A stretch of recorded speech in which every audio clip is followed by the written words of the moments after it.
Welcome back. We're going to be doing a gear review. Now, one of my favorite companies is ESEE Knives. I don't know if it's ESEE Knife Company or just ESEE Knives. I just call them ESEE. I have almost every single knife that they make. Not every colorway of every knife, but every knife they produce.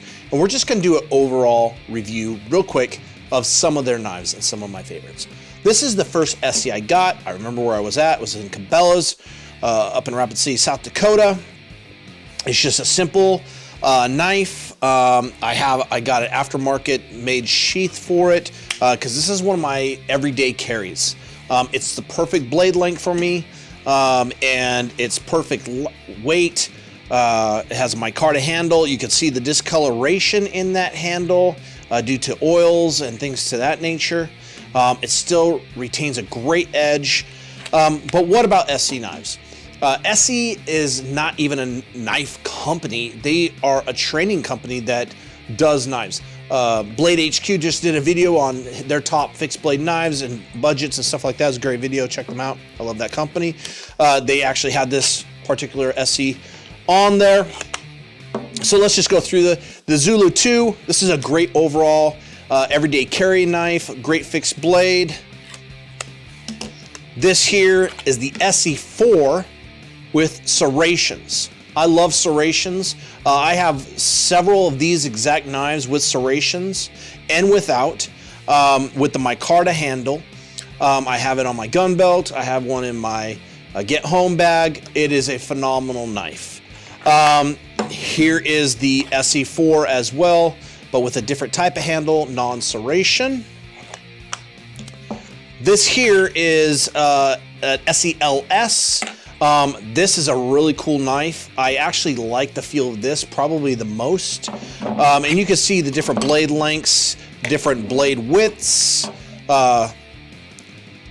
So heights, things like that. This one has a little bit more girth to it. This is similar to like an ESEE 5. And that's how they're very simplistic in their naming. ESEE 3, 4, 5. I don't think they make a 3. 4, 5, and 6. We're gonna go through these a little bit more, and then the ESEE 6, which is just a honking piece of metal. So a few things of what I like about ESEE overall. This is probably my favorite knife company. Are there knives that are better? Maybe.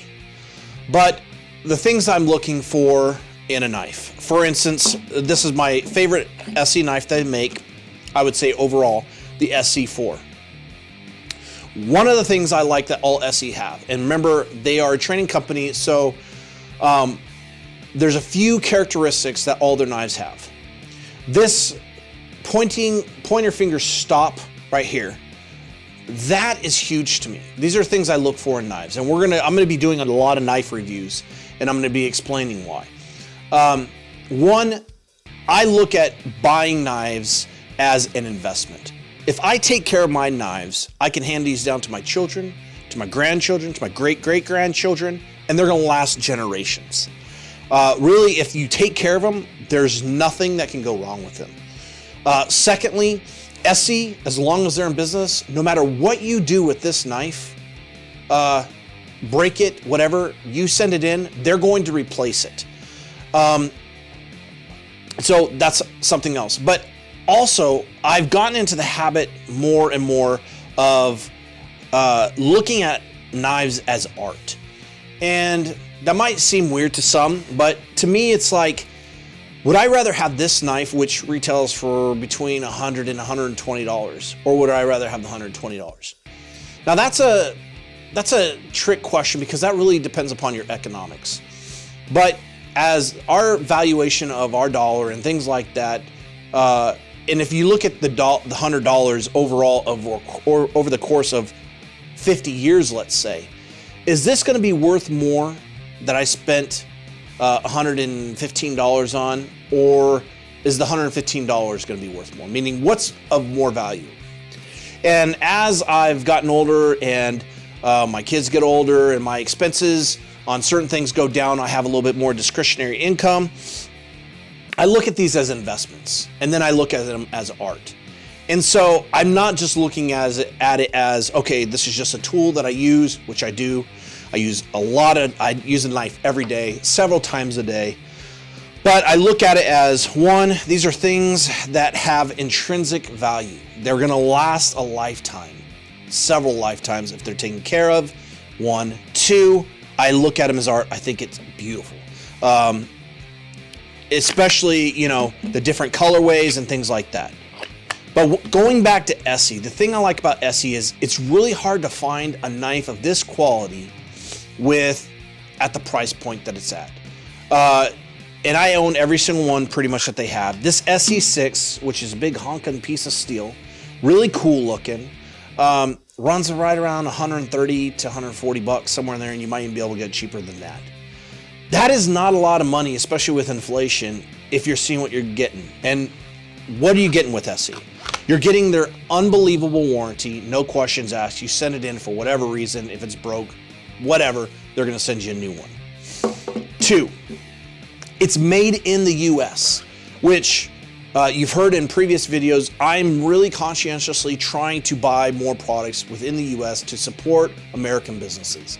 As I've gotten older, I understand more and more of the importance, and as I understand economies and things like that, I want to protect American industry, protect American manufacturing, and support American businesses. So I have gone all in on that as much as humanly possible.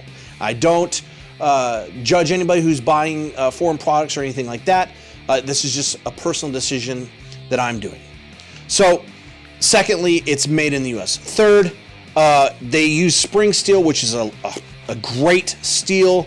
They come sharp, which is awesome. The fourth is their sheaths are pretty awesome. They're not super fancy, but they clip. They hear that retention on all of them is great, and they last. And I don't like leather sheaths. It's just something. There's a lot of people who love leather, and it's a nostalgic type of thing, and I don't know. It's just not my thing. And there's nothing wrong with leather. It's just I don't like it, for me personally.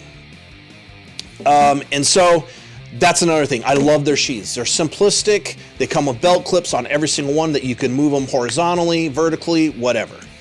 And then there's some aftermarket sheaths, which we're going to get into in another video because I'm going to do a review on every one of their knives. So that's another thing. Their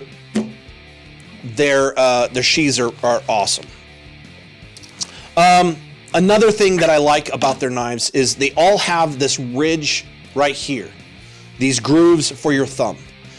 So the world is built on leverage, and what I mean by that is the pyramids, everything, whether it's cranes, it's hammer, everything is built on leverage.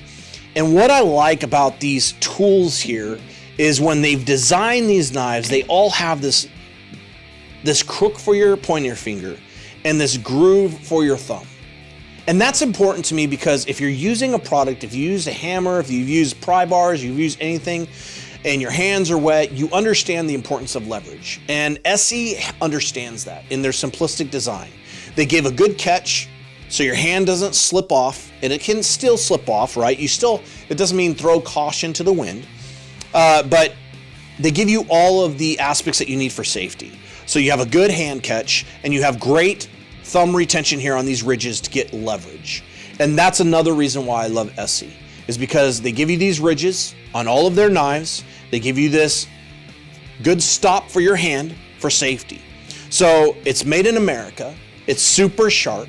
They have cool designs, great sheaths, great thumb notches, great retention, great hand stop, great warranty for right around $75 to $150 for all of their knives. And I just don't know how you beat that. And so this is why ESEE is probably my favorite knife company overall in the essence of if I was going to give a grade to 5 different categories. So we're going to break down ESEE knives more and more in each video. And this one is going to be the next one that we break down, the ESEE 4. This is, like I said, my favorite all-around knife, perfect size. everything, and we're going to break that down on the next gear review. So anyways, like I said, knives are, and I have a lot of higher end knives, and we're going to get into some of those reviews too. Montana Knife Company, let's see what else. I mean, there's all kinds of them. Tor, I have a couple Tor knives.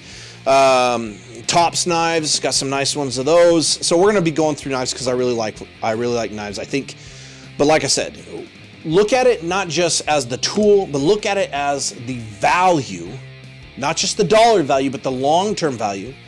And then if you're like me, you get a little bit older, you understand